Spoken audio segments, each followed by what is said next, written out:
मेरे प्यारे दोस्तों, नमस्कार। आज हम बहुत ही बड़ी समस्या जो आम घरों में पाई जाती है उसके बारे में जानने की कोशिश करेंगे।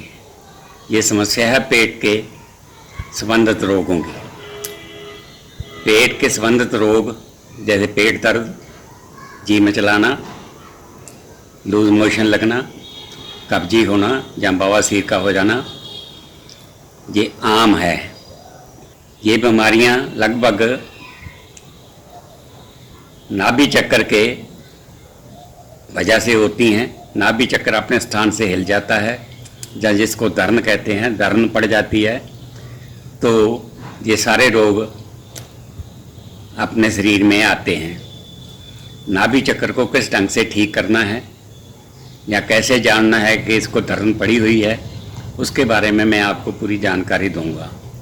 चलिए हम देखते हैं कि धर्न को किस ढंग से चेक करना है और किस ढंग से हम इसको अपने स्थान पर लाना है, उसका मैं आपको बताता हूँ। मेरे प्यारे दोस्तों, धर्न यानी नाभि चक्कर को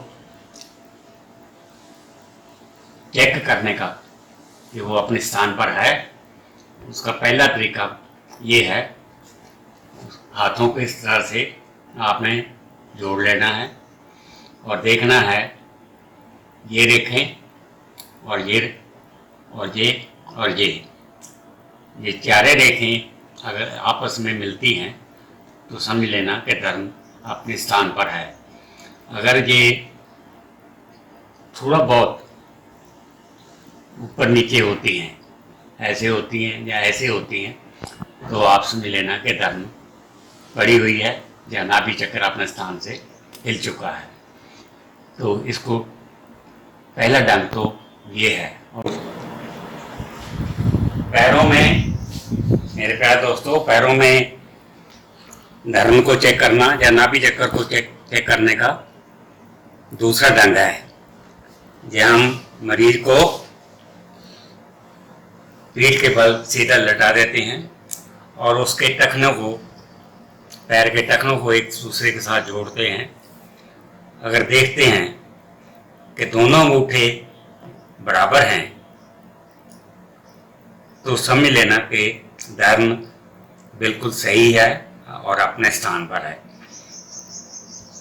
लेकिन अगर एक पैर का अंगूठा ऊपर जा रहा है और एक का नीचे जा रहा है तो आपको इसका पूरा पता लग जाएगा कि इसकी धर्म जो है वो अपने स्थान से हिल चुकी है। तो उस धर्म को किस ढंग से फिर ठीक किया जाए वो आप जरा ध्यान से देखना।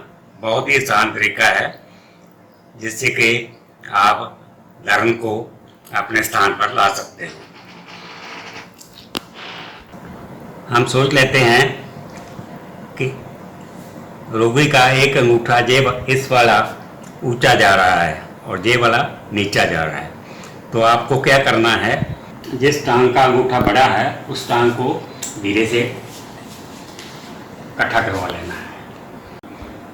ये ध्यान रखना है कि ये दूसरी टांग है वो बिल्कुल सीधी ऐसे ही की ऐसे पड़ी रहेगी और आपने अपना दूसरा एक हाथ इस घुटने के ऊपर रख देना है और जो टांग बड़ी है या जिसका अंगूठा बड़ा है उसको हल्का सा बाहर को झटका देना है। ऐसे ऐसे दो बार मार देना है और फिर चेक कर लेना है।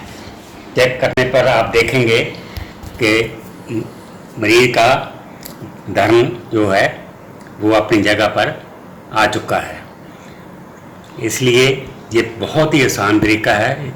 इसमें आपको कोई पेट पे वारा लगाने की या पेट पे मालिश करने की ज़रूरत नहीं है। अब एक्यूप्रेशर के पॉइंट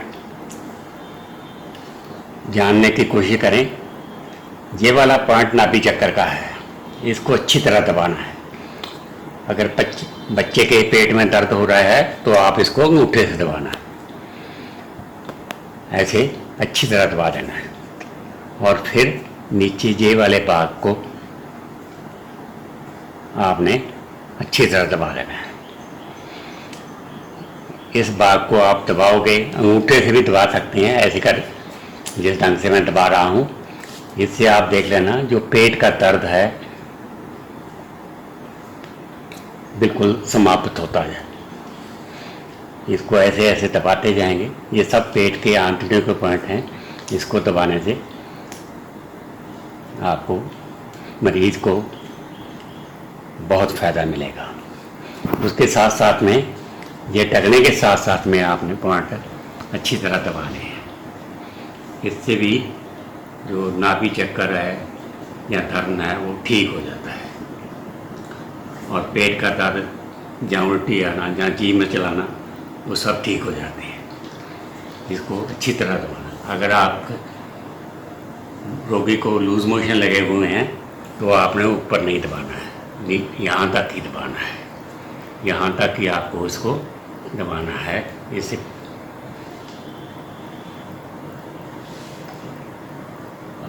अगर लूज मोशन लगे हुए हैं तो घुटने के पास नीचे ये वाला पॉइंट आपने घुटने से 4 उंगल नीचे की तरफ, बार की तरफ ये वाला पॉइंट दबा देना है, तो उसके लूज मोशन समाप्त हो जाएंगे। अगर उसको, मरीज को कब्जे की प्रॉब्लम है या बवासीर की प्रॉब्लम है तो उसको ये वाले पॉइंट यानी कि अच्छी तरह दबा देने हैं। अच्छी तरह दबाओगे तो उसके बवासीर जो है बिल्कुल ठीक हो जाएगी। वो कैसी भी बवासीर हो, चाहे खूनी हो चाहे बादी हो, दोनों ठीक हो जाएंगे। मेरे प्यारे दोस्तों, मैंने जो दर्द निकालने का ढंग आपको बताया है और साथ साथ में जो एक्यूप्रेशर पॉइंट बताए हैं, उसको पूरे ध्यान से घर पर ही करोगे तो आप रोगी को ठीक करने में बहुत ही कामयाब होगे।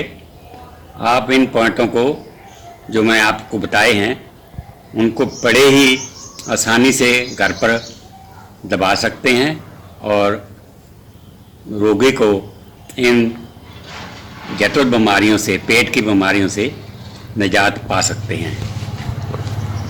धन्यवाद।